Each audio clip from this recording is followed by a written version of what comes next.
ఈరోజు మనము బ్లౌజ్కి డిజైన్ పెట్టేది నేర్చుకుందాం. 2 ఇంచులు ఇటు 2 ఇంచులు ఇటు పెట్టుకునేట్టుగా కట్ చేసుకోండి. దీన్ని వచ్చి కరెక్ట్గా 2 ఇంచ్ దగ్గరికి ఇలాగా మర్చుకోండి.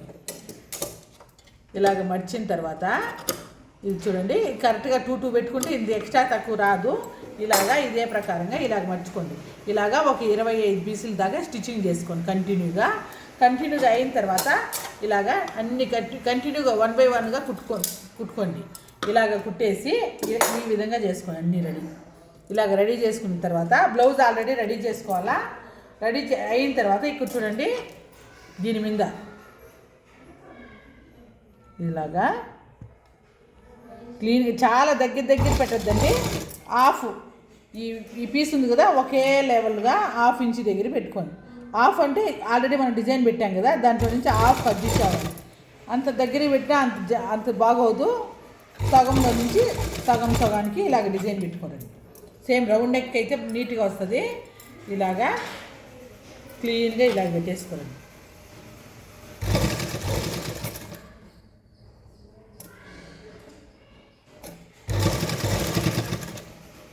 ఇలాగ మీకు ఇలా కావాలంటే ఇలాగా ఫ్రంట్ కూడా పెట్టుకోండి. ఫ్రంట్కి కావాలని పెట్టుకోవచ్చు, లేదు బ్యాక్కే చాలు అనుకునేట్టుగా ఉంటే బ్యాక్కే కూడా పెట్టుకోవచ్చు. ఇలాగా క్లీన్గా ముందర దాకా పెట్టుకోండి. మీకు ఎంత నీట్గా ముందరకు కావాలంటే అంతవరకు పెట్టుకోండి.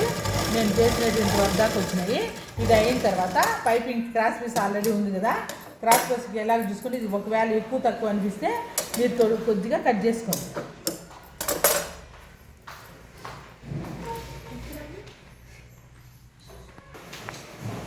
ఇప్పుడు చూడండి, పైపింగ్కి కుట్టుకొని 1 సైడ్లో ఫోల్డింగ్ చేసుకోవాలి. జాయింట్ వేసుకునేసి ఇలాగా 1 సైడ్లో మనం ఆల్రెడీ అన్ని పైపింగ్ పెడతాం కదా, అదే ప్రకారంగా మనం ఇలాగ 1 సైడ్ జాయింట్ వేసుకోవాలి. క్రాస్ మర్చుకోవాలా. తర్వాత ఇక్కడ చూడండి, పైపింగ్ పెట్టేటప్పుడు ఒక సైడ్లో నుంచి ఇలాగ స్టిచ్చింగ్ చేసుకోవాలి. క్లీన్గా హోల్స్ పడకుండా నీట్గా కుట్టుకోరండి.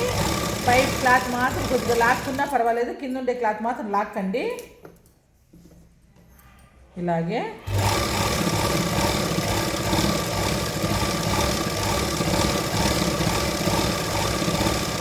ఇలాగా మీకు వేరే చీరల కలర్ అయితే వేరే కలర్ అయినా పెట్టుకుంటే బాగానే ఉంటుంది. మామూలు బ్లౌజ్ కదా కాబట్టి నేను దీంట్లోనే పెడుతున్నాను.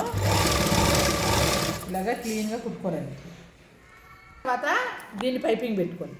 పైపింగ్ ఎలాగంటే ఇక్కడ మనం ఎంత పీస్ ఇచ్చున్నామో దాని ప్రకారంగా మర్చుకోవాలి. ఇది క్లాత్ ఉంది కదా, దీన్ని ఇలాగ పైకి పెట్టేసి ఇలాగ మర్చుకోరావాలి. పైపింగ్ ఇలాగా క్లీన్గా పెట్టుకోవాలి. పైపింగ్ ఇలాగ వస్తుంది. దీన్ని స్టిచ్చింగ్ చేసేటప్పుడు ఈ కార్నర్ ఉంటుంది కదా, దానికి ఈ క్లాత్కి ఆ క్లాత్కి సెంటర్లో స్టిచ్చింగ్ వేయాలి. క్లీన్గా వేసుకురండి. పైపింగ్ నేర్చుకున్నారంటే తర్వాత ఈజీగానే ఉంటుంది.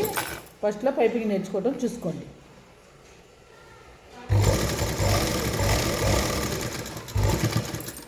దగ్గరికి పెట్టు, బాగా కనిపించేట్టుగా.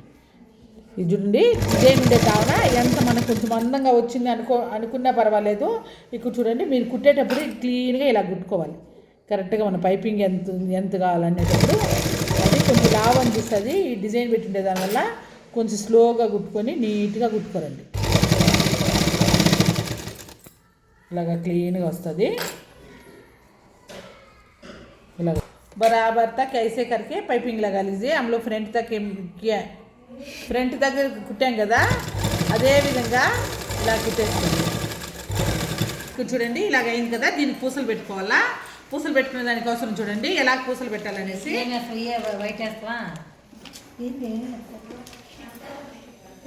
పూసలు పెట్టడం చూడండి. ఇప్పుడు మనకు గోల్డ్ కావాలంటే గోల్డ్ పెట్టుకోవచ్చు, లేదంటే మనకి ఏ కలర్ కావాలంటే అలా పెట్టుకోవచ్చు. ఇక్కడ చూడండి, కార్నర్లో నుంచి ఈ కార్నర్లో 2 దారాలు వేసుకోండి. 2 దారాలు వేసుకున్న తర్వాత ఈ కార్నర్లో నుంచి సూది దారము క్లీన్గా వేసుకోండి. ఇదిగోండి, ఈ కార్నర్లో నుంచే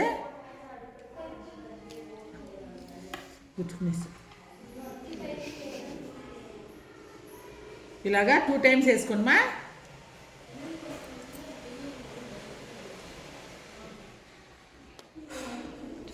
2 టైమ్స్ వేసిన తర్వాత ఇది మీరు అక్కడ కట్ చేసేసారంటే మళ్ళీ కంటిన్యూగా ఊడిపోతుంది.